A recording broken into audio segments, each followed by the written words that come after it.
Hola, muy buenas tardes. Nos encontramos con Vicente Silva. Él acaba de dar una conferencia llamada La Paz en el cancionero de Jorge Villamil. Buenas tardes, Vicente. Hola Laura, ¿cómo estás?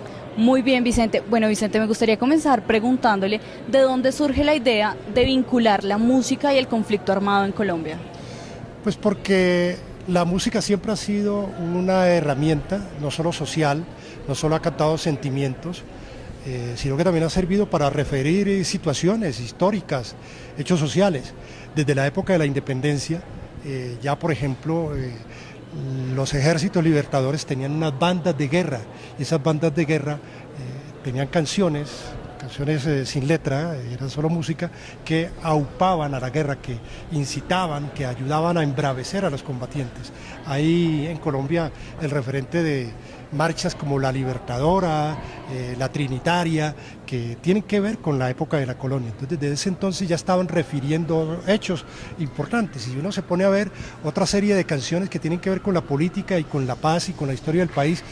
Una muy popular, se la voy a referenciar, Rebelión de Joe Arroyo, habla de la esclavitud. ¿Y qué es la esclavitud? Un fenómeno político, un fenómeno social, terrible, pero fenómeno. Y así ha sucedido con muchas cosas. Entonces, en el caso de Villamil, al que he estudiado yo durante muchos años, y al que le hice una biografía, y al que le hice muchos programas y documentales y entrevistas, pues encontré que no solamente era un gran cronista, un gran folclorista, sino que era un hombre que le había construido a la paz.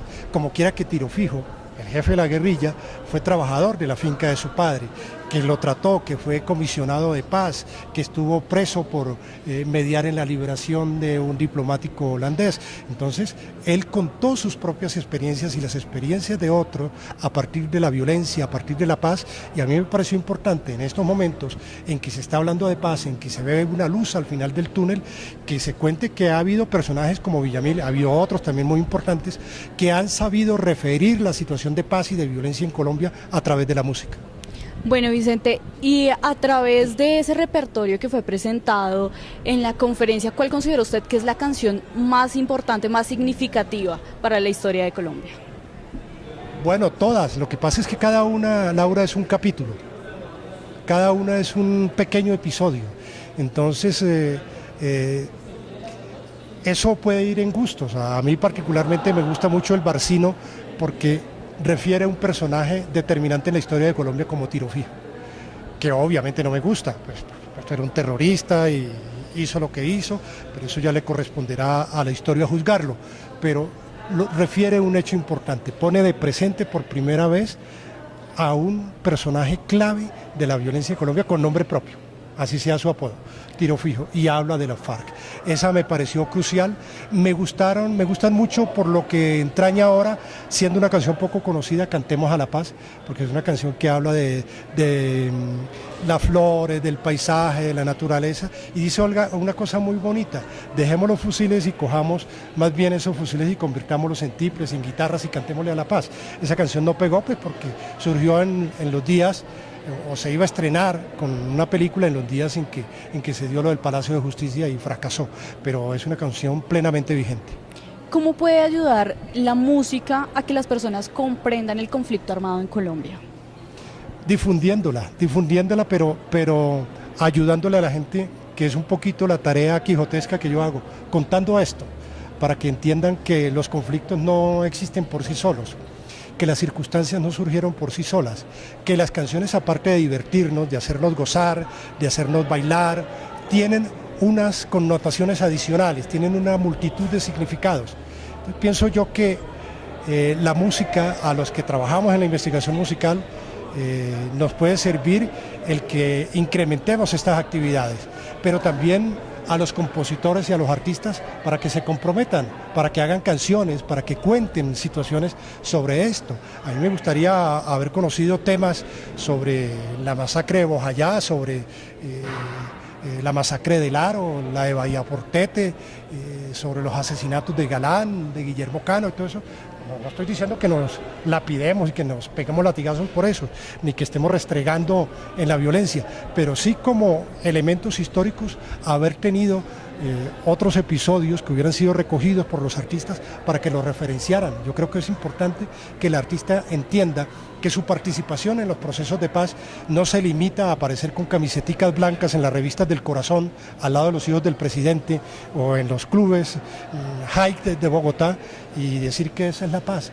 La paz exige más compromisos, más meterse al barro, más poner la cara, y no solamente limitarse a las cuestiones superficiales. La paz es mucho más que una cintica en la solapa. ¿Cuál cree usted que es la función que debe tener la música en un eventual posconflicto? Ayudar a acordar esto para hacer memoria. Hemos estado hablando mucho de la memoria, en el país hablan de la memoria, la memoria y la memoria histórica, pero se toma solo eso como si fuera un asunto académico. Y pienso yo que la música, siendo popular, siendo tan accesible para todo el mundo, puede servir como ese elemento para que la memoria no sea simplemente una figura retórica, para que la memoria sea algo real. Pero la memoria, como dicen los expertos, no se trata, repito, nuevamente de darse unos latigazos, sino de recordar los hechos para que no vuelvan a suceder. Ese es el objeto principal de la memoria. Y creo que eso fue lo que yo intenté. Mire, aquí hay unos hechos, hay unas situaciones de violencia, recordémoslas porque fueron muy duras, muy difíciles, están vigentes, pero no las repitamos. Es eso más o menos el fenómeno que uno pretende explicar a través de la música, y creo que yo creo que ese es el reto que deben abordar, que deben afrontar los artistas nuevos, pero también los viejos. No dejarle solo eso a los folclóricos, también los artistas modernos. ¿Y qué cantantes usted considera que pueden ejercer esa función de Jorge Villamil, ese papel? Bueno, Juanes ha hecho 3 canciones estupendas sobre el conflicto, sobre las minas antipersonas. Creo que hizo una a partir de la novela y de la película de Jorge Franco, de Rosario Tijeras, que habla del sicariato. ¿Sí? Él hizo 3 canciones extraordinarias, ¿no? Sobre eso, sobre la violencia y sobre cómo ha estado presente ese dolor en mucha gente humilde, sobre todo. Yo admiro a Juanes por eso, me gustan muchas de sus canciones, pero creo que él ha hecho algo. ¿Cuánto me gustaría ver a Vives? Me gustaría ver a Shakira cantando algo de eso, y no solamente lo comercial. Y para Vicente Silva, finalmente, ¿qué referencia, cuál es la posición frente a la paz en Colombia? Que ya por primera vez en muchos años hay una luz al final del túnel. Con todas las contradicciones, con todos los errores que se han cometido, con todos los defectos que ha habido, con todos los enemigos que pueda haber, entre comillas, aunque puedan ser posiciones valiosas, esa luz está indicando que se ha avanzado más que en cualquier otra época. Esto no había sucedido antes. Pero en el escenario, en el supuesto de que eso se llegue a dar, para mí lo más importante en estos momentos no es solamente la firma de un documento en La Habana, ni el apretón de manos de Timochenko con Santos en La Habana, sino lo que viene después. Para mí lo más importante es el posconflicto, que es lo más duro. La parte más difícil del proceso de paz viene ahora, que es ponerse en los zapatos del otro. Es que tú y yo aceptemos que un guerrillero y un exguerrillero puede ser vecino mío o tuyo, o que un hijo de ellos puede estar siendo alumno, puede ser alumno mío y puede ser compañero tuyo en la universidad, y tener que soportarlo con convicción cristiana. Aquí yo en eso sí soy absolutamente claro. Si uno no trabaja el tema del perdón desde la interioridad, desde la casa, desde la intimidad de uno, y la pone en práctica, lo demás es paja.